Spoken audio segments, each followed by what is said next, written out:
আল্লাহ পাক বলছেন দুনিয়ার জমিনে সমস্ত কিছু তোমার জন্য বানাইলাম, আর আমি আল্লাহ তোমাকে বানাইলাম শুধুই মাত্র আমি আল্লাহর ইবাদত করার জন্য।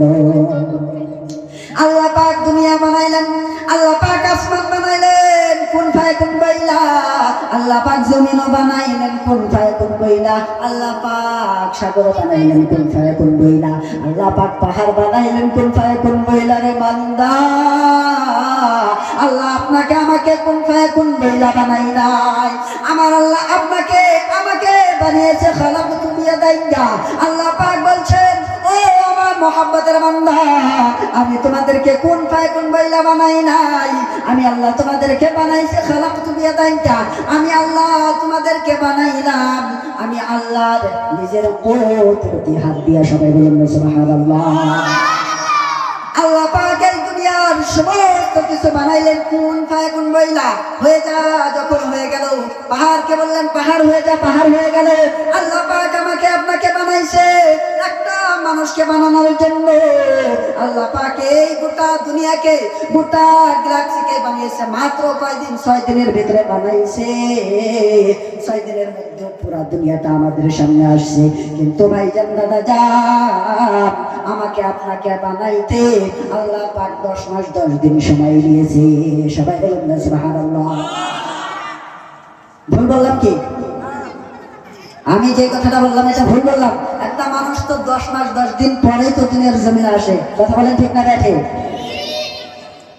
আমার ভাইজান আল্লাহ পাক আমাদেরকে 10 মাস 10 দিন গর্ভে ধরেন। যখন মায়ের গর্ভে ছিলাম, আল্লাহ পাক সমস্ত নিয়ামত আমাদেরকে খাইয়েছেন মায়ের গর্ভের ভেতরে। আল্লাহ পাক আমাদেরকে মায়া করে বানাইলো, আল্লাহ পাক আমাদেরকে মহব্বত করে বানাইছে। আল্লাহ পাকের প্রতি কেন আমাদের মহব্বত নাই? আল্লাহ পাক গফফার, আল্লাহ পাক সত্তার, আল্লাহ পাক রহমানুর রহিম। আবার এর মধ্যে আল্লাহ পাকের একটা বৈশিষ্ট্য নাম আছে রে বান্দা, সেই নামটা যদি একবার শোনো নিশ্চয় তোমার ভিতরে ভয় ঢুকে যাবে। আল্লাহ পাক বলছেন আমি যত দয়াবান, আমি যত রহম করনেওয়ালা, আমি যত মায়া করনেওয়ালা, আমি যত মহব্বত করনেওয়ালা। আমি আল্লাহ হাশরের ময়দানের মাঠে, আমি আল্লাহ যখন দাঁড়াবো, ওই দিন আর কারো ক্ষমতা থাকবে না আমার রাগকে মেটাতে। যখন আল্লাহ পাক হাশরের মাঠকে কায়েম করবেন, আমি প্রথমে একটা আয়াত তিলাওয়াত করেছি রে বান্দা। আল্লাহ পাক আমাদেরকে এত মায়া করে মহব্বত করে যখন দুনিয়ার জমিনে বানাইছে, আল্লাহ পাকের ভালোবাসা অন্তরে যদি আমাদের ভিতরে না থাকে, আল্লাহ পাকের মহব্বত যদি আমাদের ভিতরে না থাকে, আল্লাহ পাক 2টা জিনিস বানাইছে। কয়টা জিনিস? 2টা জিনিস বানাইছে। একটা হলো জান্নাত, আর একটা হলো জাহান্নাম। আপনি বাবাকে বাবা বলতে পারেন, আপনি মাকে মা বলতে পারেন, আপনি ভাইকে ভাই বলতে পারেন। আল্লাহ পাক আপনাকে এত বুদ্ধি দিয়েছে আমার ভাইজান।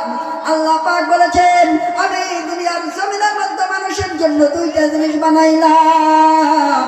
একটা জিনিস হইলো জান্নাত, আর একটা হলো জাহান্নাম। কথা বলেন ঠিক না ঠিক? এই 2টার মধ্যে কে কে যাবে? কে কে যাবে? আল্লাহ পাক বলছে যে দুনিয়ার জমিনের মধ্যে গিয়ে আমি আল্লাহর নাফরমানি করবে, আমি আল্লাহকে যারা অস্বীকার করবে, যারা শয়তানের কথা শুনবে, যারা শয়তানের প্রতি আমল করবে, শুধু তারাই জাহান্নামে যাবে। যারা দুনিয়ার জমিনের মধ্যে দিনকে দিন বলে নাই, রাতকে রাত বলে নাই, আমি আল্লাহর ইবাদতের মধ্যে মশগুল হয়ে গেছে, আমি ওই দিন আল্লাহ পাক আল কিয়ামতের দিন, ইয়াউমুল হাশরের দিন, আমি ওই দিন ওই বান্দাদেরকে ডান হাতে আমলনামা দিয়ে বিনা হিসাবে জান্নাতের ফয়সালা করে দেব। আমার ভাইজান আল্লাহ পাক এমন একটা দিন কায়েম করবে। আল্লাহ পাক বলছে ইয়াউমা ইয়াফিরুল মারউ মিন আখিহি ওয়া উম্মিহি ওয়া আবিহি ওয়া সাহিবাতিহি ওয়া বানিহি। আল্লাহ পাক বলছে বান্দারে, হাশরের মাঠের মধ্যে ভাই ভাইয়ের হবে না, মা সন্তানের হবে না, স্বামী স্ত্রীর হবে না। আমরা কেন আমাদের মাথায় আকল নাই? আমরা কেন বুঝি না যে স্ত্রী পাইলাম, যে মা বাবা আমাদেরকে জন্ম দিল, যে ভাই এক মায়ের সন্তান আমরা, দুই ভাই হইলাম দুনিয়ার জমিনের মধ্যে আইসা। আমরা আমাদের এত আত্মীয় স্বজন হইল, আমাদের ভিতরে এত মায়া মহব্বত হয়ে গেল, হাসরের ময়দানের মাঠের মধ্যে কেউ কারণ হবে না। এই কথা আমি বলছি না, হাসরের ময়দানের মাঠের মধ্যে কেউ কারণ হবে না, এই কথা বলছে আমার আল্লাহ। আল্লাহ বলছেন